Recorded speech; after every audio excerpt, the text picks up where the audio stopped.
The food service, hospitality, and retail industries are evolving in ways you've never heard of until now.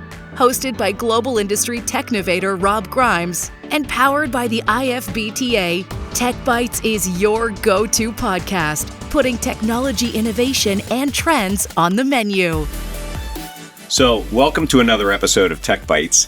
And I was going to do a title for my good friend Sailesh Purswani, but I'm not going to do that because the title is actually going to be Friend Having a Conversation in a Coffee Shop. And maybe I should include the word Bangkok in this. Correct. So why here? So I just happened to be passing through and we got together yesterday. I've spent one night in Bangkok. I could sing that one, right? Okay, so we're not so funny. But you know, I've known you a long time, and you're a serial entrepreneur in many different businesses and retail. You're in the hotel business. Your family's been in the restaurant business. And so you really have been in all kinds of different things. Correct. Yeah, thanks, Rob. So our family has been here for the last 50, 60 years. My dad came here from Hong Kong. He was in British India, came here. And we actually started the business. My father was a tailor. He started very humble beginnings. We saw that, put us to school. And I did my high school here for 12 years in Romrudi International School. And I just found out that's where NVIDIA CEO was on the 4th grade. And he was here 1 year during the 4th grade. So it's quite a famous international school now when we have the CEO of NVIDIA. And of course, NVIDIA's gotten a lot of press recently over the last 12 months, 24 months. Correct. As well. And that's all about technology and chips. So I think there is... Do you think he got his idea in the 4th grade? I think so. I think there's some genes that we have in Thailand for chips, and he must have got his passion or aha moment in Thailand from chips and technology. I hope so. So I hope some of that brushes down my way. But yeah, so that's 12 years in the high school and then international school. And I went to the States for 4 years, California. That was LA and San Francisco.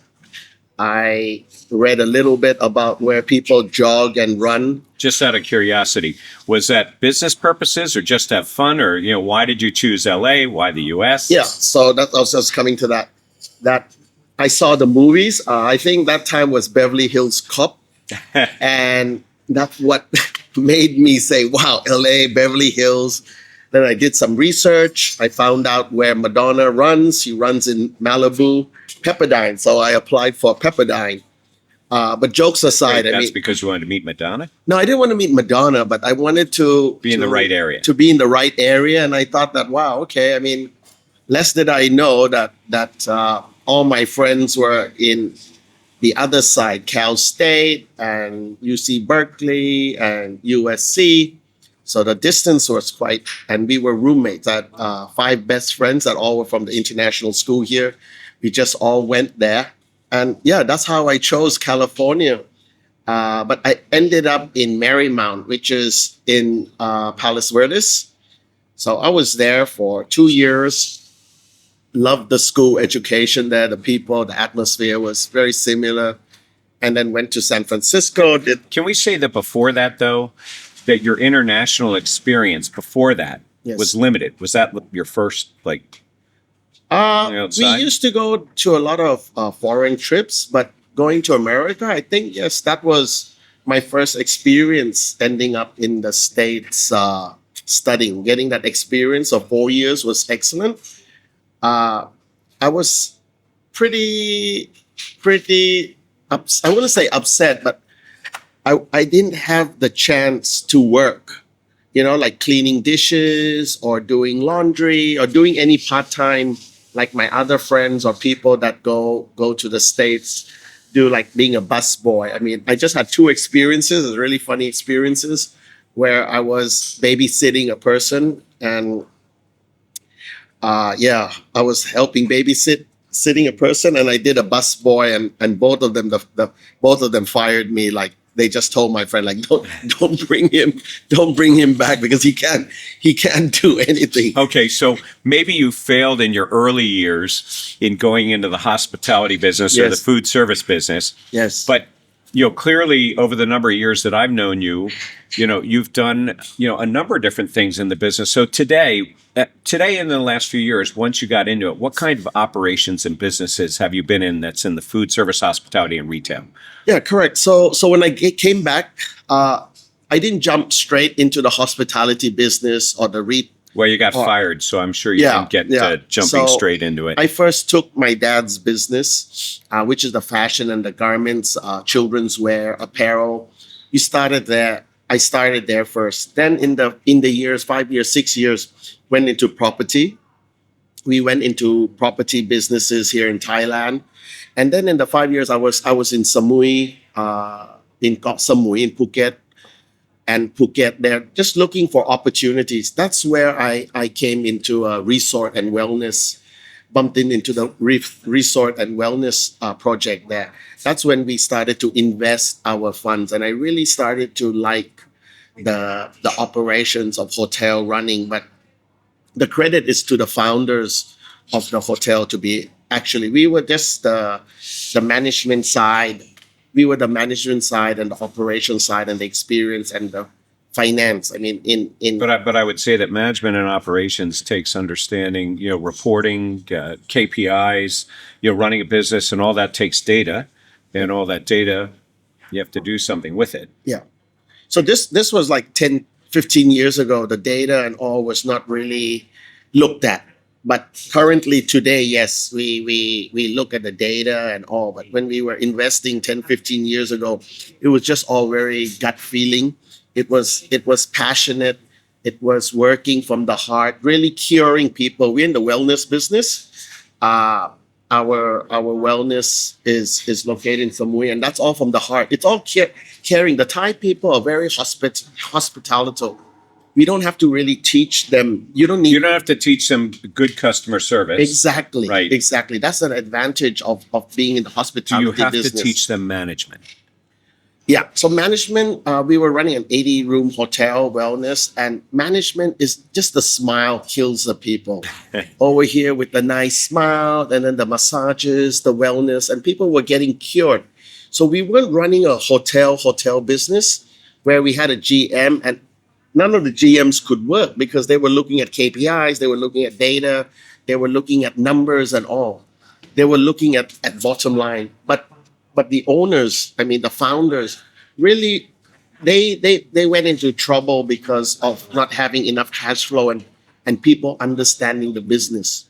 So when you understand the wellness business and caring for people, you don't really look at the numbers. So there was a clash between technology, wellness, and the numbers. Just to make sure I understand something in this, I think you said that people were being cured and were getting well, but a lot of that's based on attitude and how they were treated. Correct.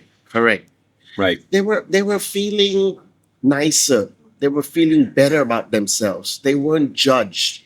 The whole effect, and Rob, sadly, in our place, we don't allow mobiles and phones and technology podcasts Not in front of the guest. Correct. But behind the scenes. Yes, in the rooms. In the rooms, people could use their phones and their Yeah, but what if they podcasts. go back to their room and they're there for 2 or 3 days and they get reconnected and then they get all like stressed out Yes, and then they got to come in, right? We had people like that would order a TV.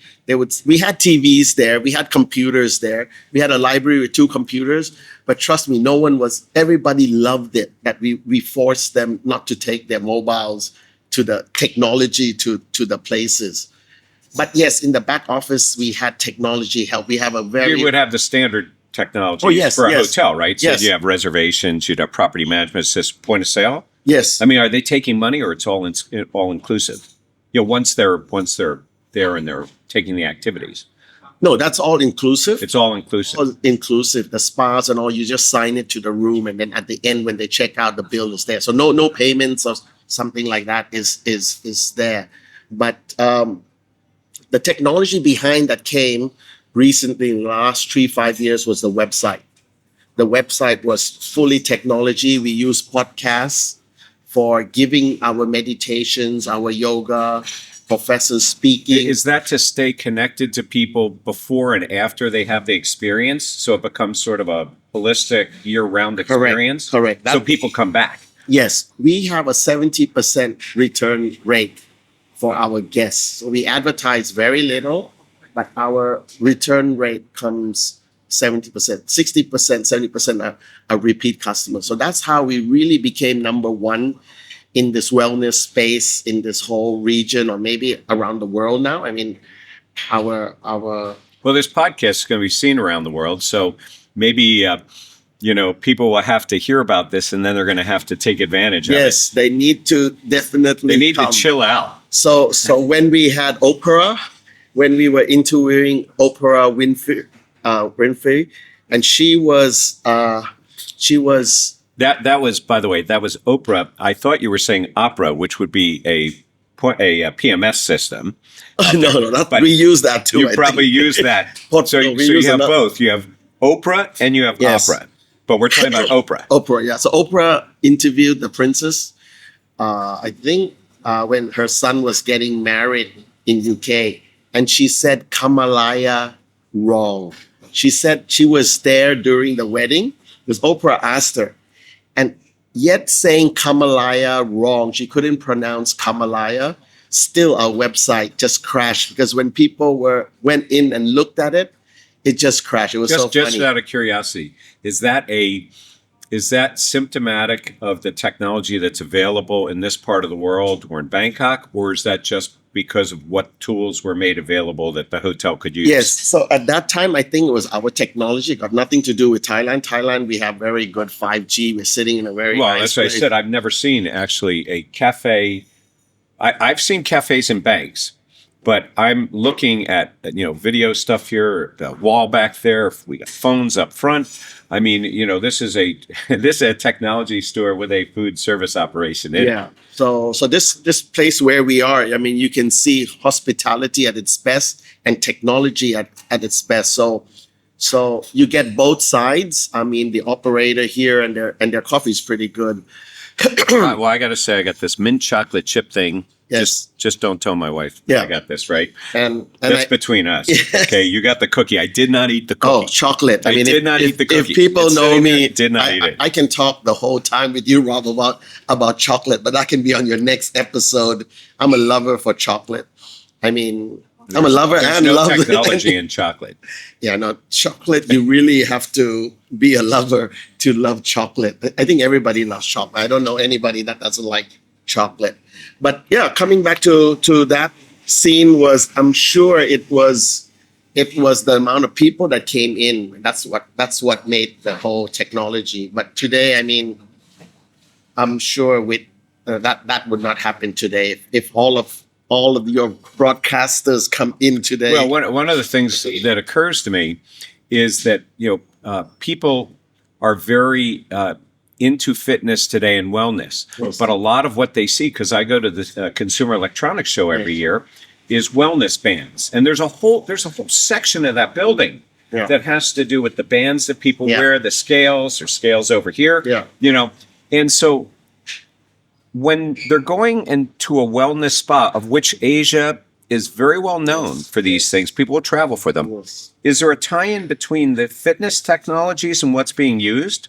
I mean, can the customer stay connected all year long? We you might monitor? We don't monitor them there in our places, but After they leave, after they leave, no, we don't monitor. if We you're don't not have doing any. that, it could be an idea. Okay. We don't have that monitoring system and keeping them tracked on like the cycling companies with that. But I mean, my next project would be wellness for the mind. So eating, praying, and exercising, all wellness. I mean, you have to be pure and willing to be fit from inside first. It's the inside that is most important in exercising and being well and all. I mean, this is something what I believe. And when you come to a venue, you have to try to believe. I mean, I don't know if you believe in fate or not. I mean, Fate? fate. Oh, I believe in fate. I believe in fate that found a location we're sitting at today. But Okay. I know that's not what you're talking about. But yes, I believe in fate. Okay. So wellness is the same thing. It's believing in yourself that you can be fit. If you start with that, it's not that you're doing wellness and exercising, but your mind is somewhere else and not clean and you're not fit. I don't think that's the right way. But that's why my new place in the hotel and wellness is basically you come in practically, not physically naked, but just naked in a place, and then you surrender, and then you do all your fitness, your wellness, your eating, your meditation. You pray, eat, sleep.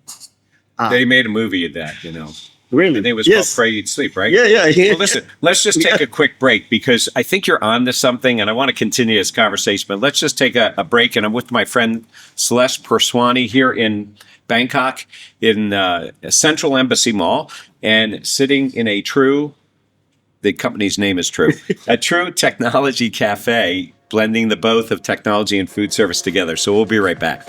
With the rapid expansion of technology in the food and beverage industries, finding the right supplier can become overwhelming and complicated. To simplify this process, the IFBTA created Exchange.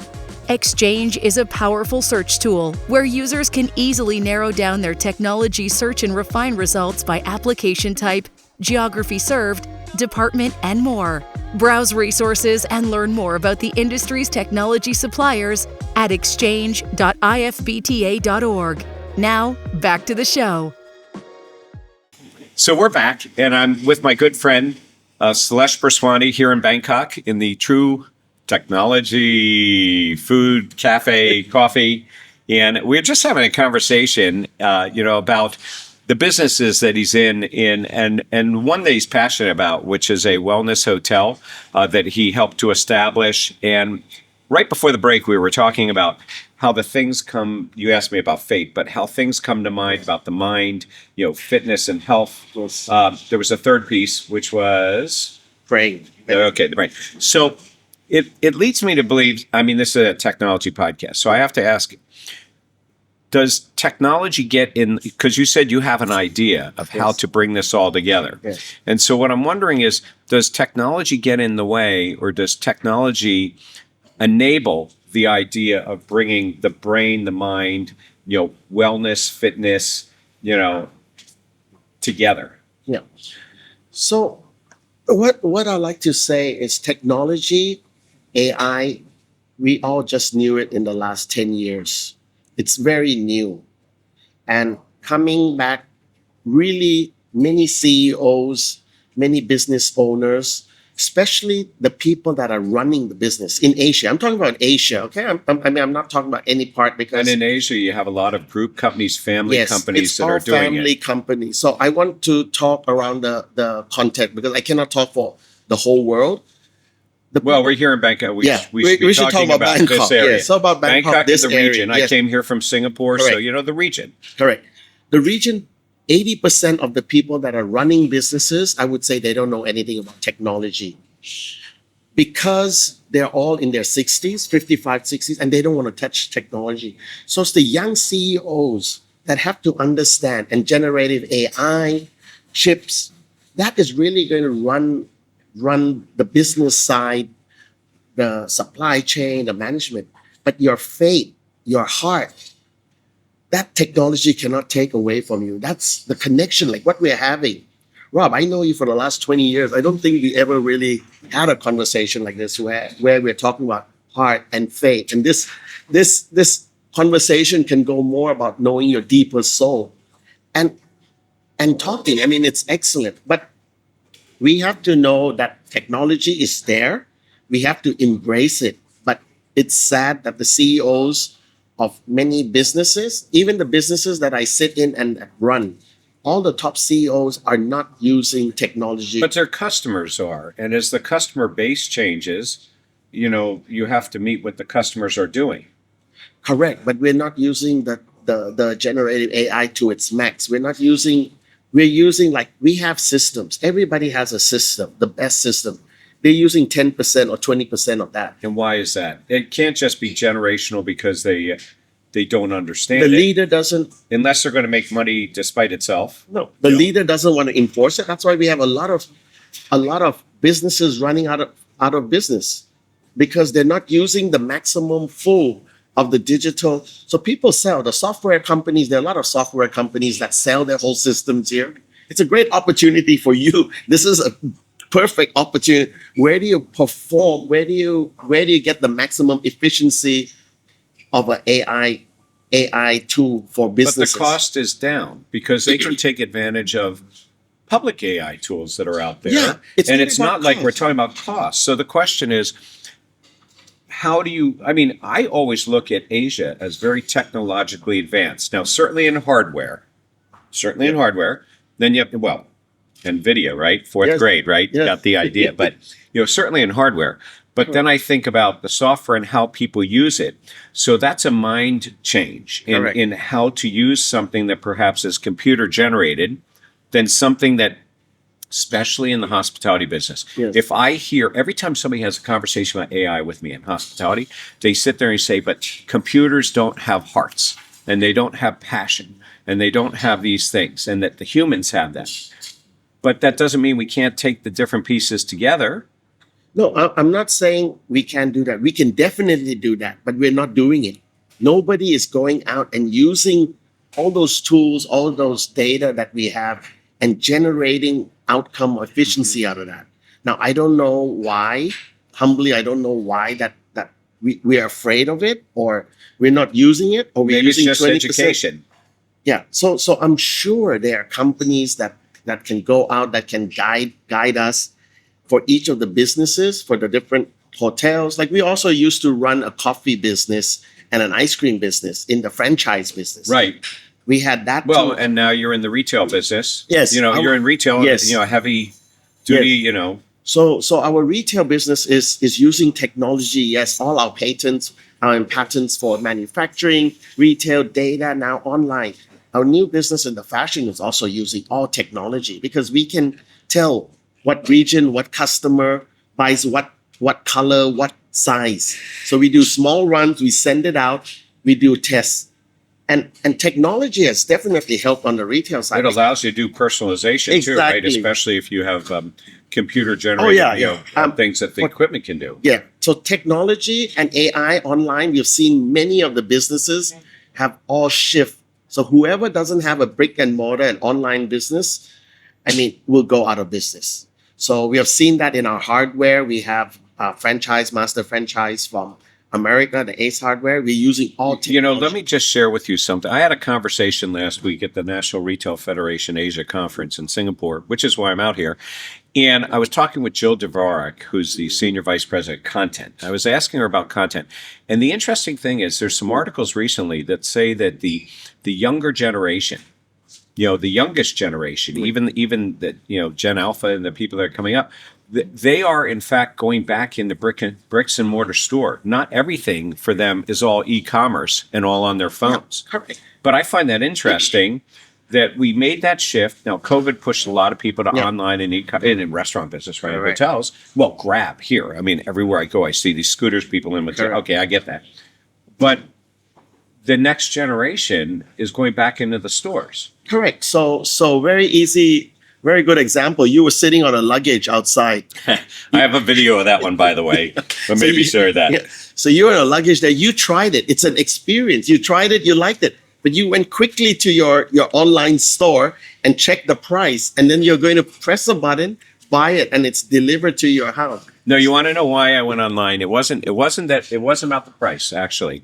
What I was curious about is I wanted to see if the product was being sold outside of Bangkok. Okay. Because if it was only sold here, Ooh. I might have been tempted Okay. to add a piece of luggage that I would have ridden through the airport in and would have gone. However, what I found was I didn't know about it, but actually it's sold. It's sold on Amazon in the US. Yeah. So I feel these stores that are coming out is just to go and touch the experience of the brand. So I feel if you're unique, a one only kind of souvenir shop, which if you want to survive like that, you can. But if you're a big brand around the world, all these shops will just let you go in to touch feel the fabric, the experience, maybe try it on.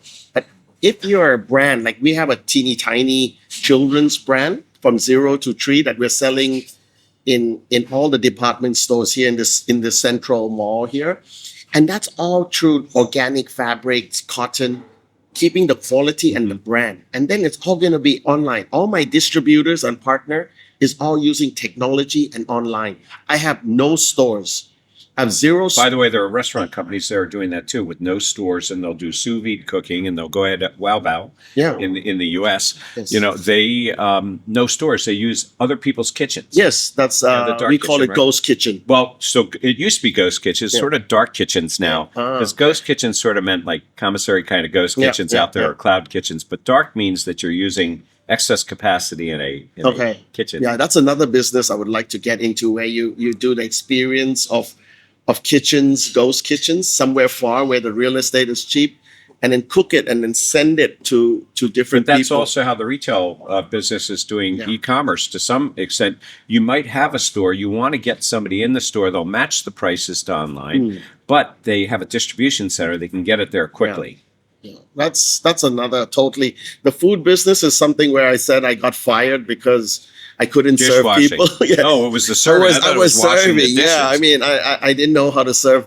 I'm not good at one-to-one customer service, but one to a business B2B, I think I'm very good. I can close. But so we were talking about,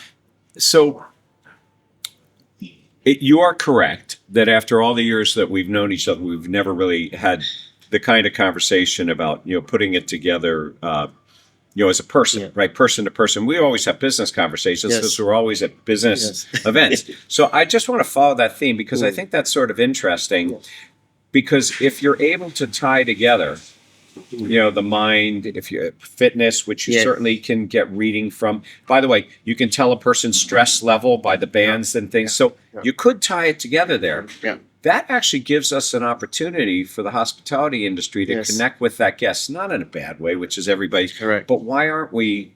Okay, so funny story. I was just sort of thinking about this. One of the things I always love about Japan is the $20,000 toilets, right? And the newest, I'm sure they have them here. Right. So the newest toilets, you know, may inspect what is deposited in them and can, in fact, take a look and see if you have some health problems. Yeah. Based on looking at what's deposited in them, right? Yeah. So why can't we do the same thing? Why can't we take what you're saying is the spiritual part and the physical part and, you know, the stress levels and everything else and put them together and as an industry, restaurant, hotel, retail, why can't we sort of tie that together and come even closer to a customer? See, I mean, if you have a franchise concept around the world, a cookie cutting concept, I think people don't like that. When you have something, you have to tailor make the wellness, the fitness about yourself. This is all tailor made, which when we tried to expand our Kamalaya to other locations, we couldn't do it. Many people fail because when they went to that experience, people expect to get that same experience in that resort when they go to another location. And when they don't get that same experience, they get turned off. So we tried to go into other venues, other places to try to do the same thing, but it never works. So what my point is, you need the whole aura. You need the venue. You need the ambience. You need the people. That gives us the perfect experience. So my vision, I mean, my idea, I mean, I cannot give it all here. I think someone's going to do it because I have so many things which I want to start this, but it would be sleeping. It would be your wellness and spa and your eating and your wellness taking all in one place. So you go in, you check in into a venue and it'll be luxury. You're checking the venue wherever you travel. Your first 24 hours of a business trip or a wellness trip is your medical checkup. How many of us don't do our yearly medical checkup? We forget. A lot of people don't. Yes. And doctors don't either. And Thailand is the best medical place. I'm not trying to sell my country that has 24 million people visiting. We're number one most visited. And after the movie, The White Lotus, even more people are coming. But it's the best time to do a 24-hour eat, sleep, meditate, wellness assessment of yourself. You can check everything in this resort. So that's my dream, my vision to check in. I mean, we have. So I just want to make sure I have it straight. So they would come and they would do this. Okay. Now you could technically replicate that in some cases. Yeah. But it also could create a brand that could be put in so that as people travel and they do things, they're constantly checking in. Yes. Because either by the restaurants that they eat at or the hotels they eat at, because you might collect the data, you might have the expertise to do it, but keeping, being able to work with somebody all the time. Keeping the wellness ambience. Right? So that's an idea that I have for my next project once I get all my other stuff. I mean, it's finding the purpose. Yeah, this is doing it to cure. I mean, I found the purpose. It's curing friends. I mean, I had two of my best friends. What was that? Curing friends? Curing. Wait, curing. Cure. Like fixing them. Fixing. Are you fixing me? I mean, It's. I mean, you need a wellness checkup. I mean, you're gonna go for a spa after this. You're telling the secrets. Sorry. Okay. But anyway, not go on an expense report. I'm gonna be in trouble. Yeah. So that's you're gonna see a new rejuvenated Rob after this.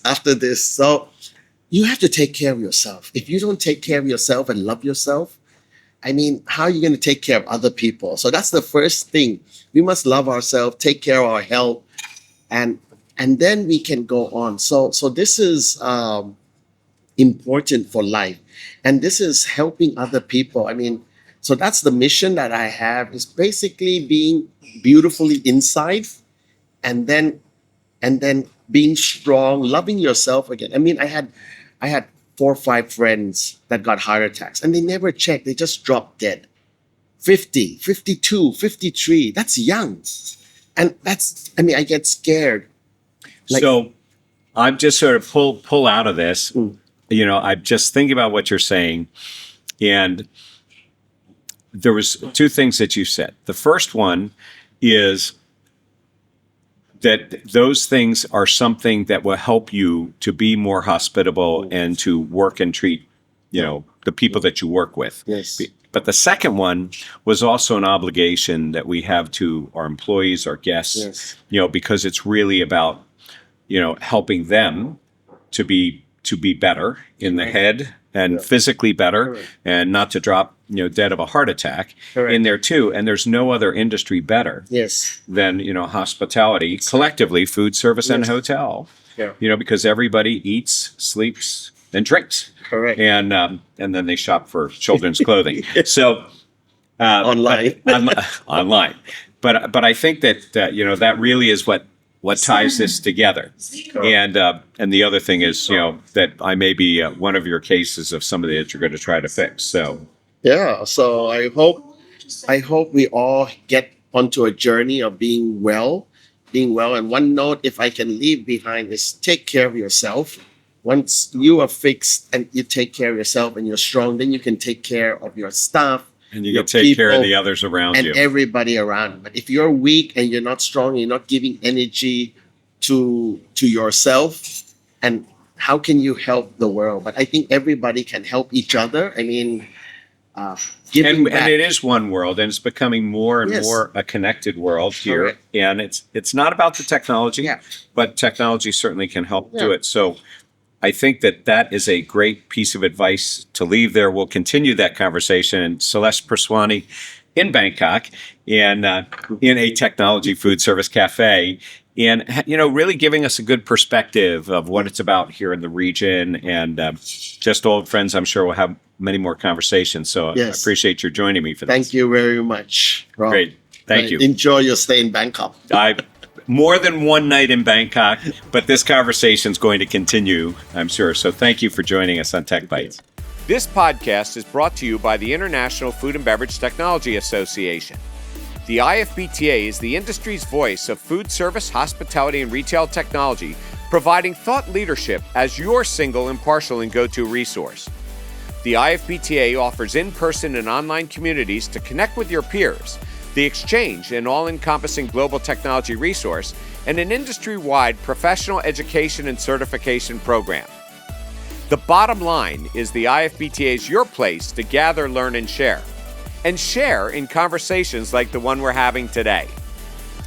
Thank you for joining us on this episode of TechBytes, powered by the IFBTA.